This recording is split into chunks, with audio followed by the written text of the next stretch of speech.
So let's talk about a man named Don Sapiente. But this is more than just his life story. You can think of it as a kind of modern-day allegory, a hero's journey, really. It's about a man who travels from this cold, hard world of intellectual pride to a place of genuine wisdom, a wisdom of the heart. It's a story about what happens when perfect, clean theory crashes right into the messy, beautiful reality of life. Right from the jump, we're told this is a kind of quixotic quest. Like Don Quixote. Our hero, the brilliant Professor Don Sapiente, he has his own idealized love, his Dulcinea. But here's the kicker. His love, Esperanza, is both absent and present.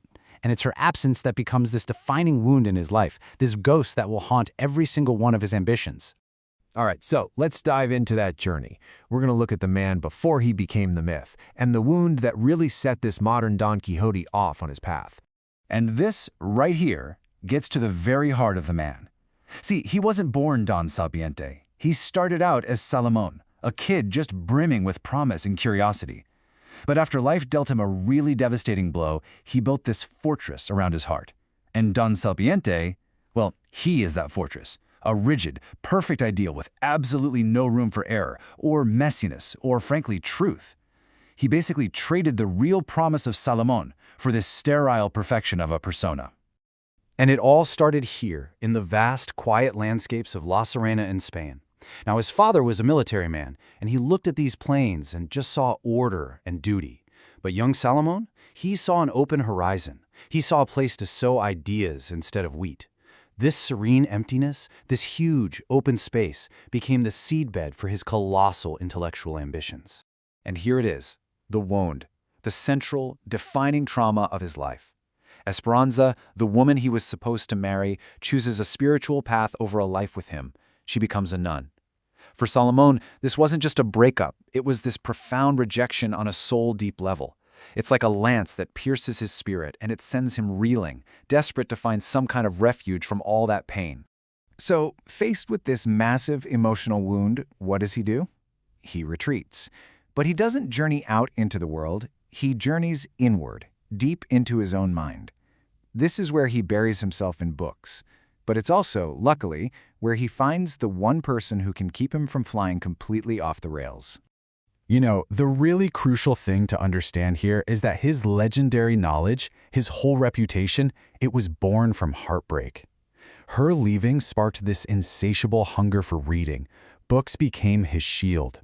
Every single page was a way to rationalize the pain, to build a world of pure, clean logic that could protect him from the chaos raging in his own heart.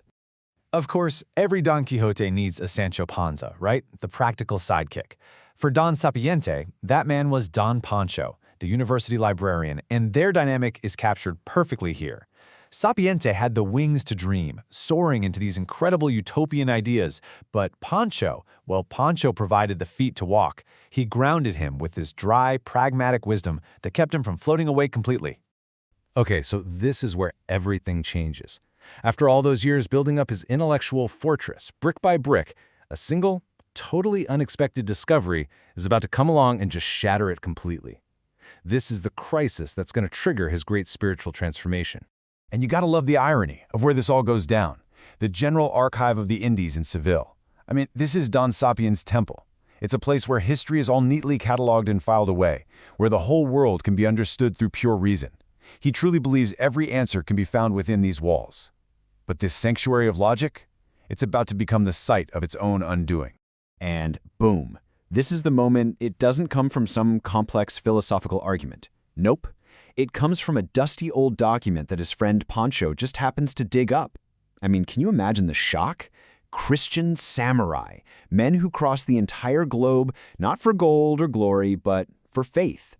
This one historical fact is so far outside his logical framework that his brain just can't compute it. And that's the perfect way to put it. The story of this Quixote embassy was a literal battering ram. It just smashed right through the wall of his intellectual pride. It was undeniable proof that something beyond cold reason, this powerful, transcendent faith, could literally move people across oceans. His entire worldview, built on the supremacy of logic, it just crumbles. What he goes through is something called a metanoia. Now, this isn't just about changing your mind, like you prefer a different brand of coffee. No, this is a complete rewiring of his being.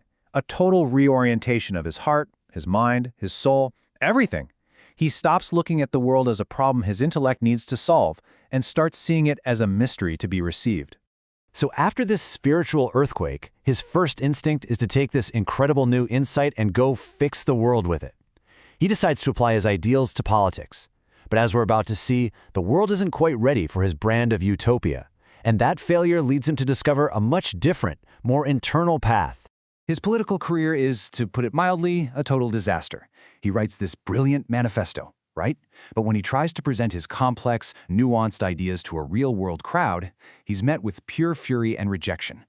He learns the hard way that beautiful, utopian ideals get torn apart in the real world. So, bruised and humiliated, he realizes his job is to sow ideas, not fight for votes. He pivots and opens a digital school instead. After being defeated by the conflict of the outside world, he turns inward again. But this time, it's different. He finds Aikido, and this is a martial art where the goal isn't to defeat your opponent, the goal is to harmonize with their energy, to achieve reconciliation.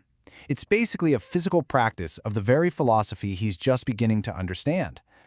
And this is the core lesson he learns. The real fight isn't with the person standing in front of you. It's with your own pride, your own rigidity, your own ego. This single idea becomes the foundation for the final and most profound stage of his transformation. So now that he's learned to surrender his ego on the tatami mat, he's finally ready to receive the one thing his powerful intellect could never, ever grasp on its own. This is where he finally learns that true wisdom and true love, they aren't conquered, they're received. They're a gift. He meets Sakura, his sensei's daughter, and get this, she's better at Aikido than he is. Her grace and skill completely disarm him. He can't outthink her, he can't outmaneuver her. He can only learn from her.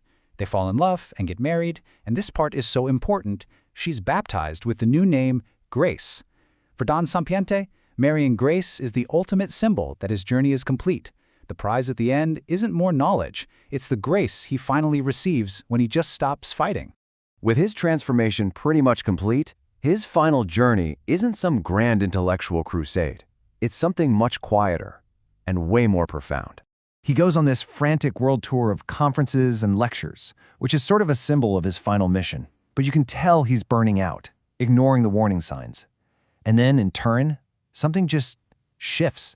Instead of giving another big speech, he quietly starts picking up trash after the event.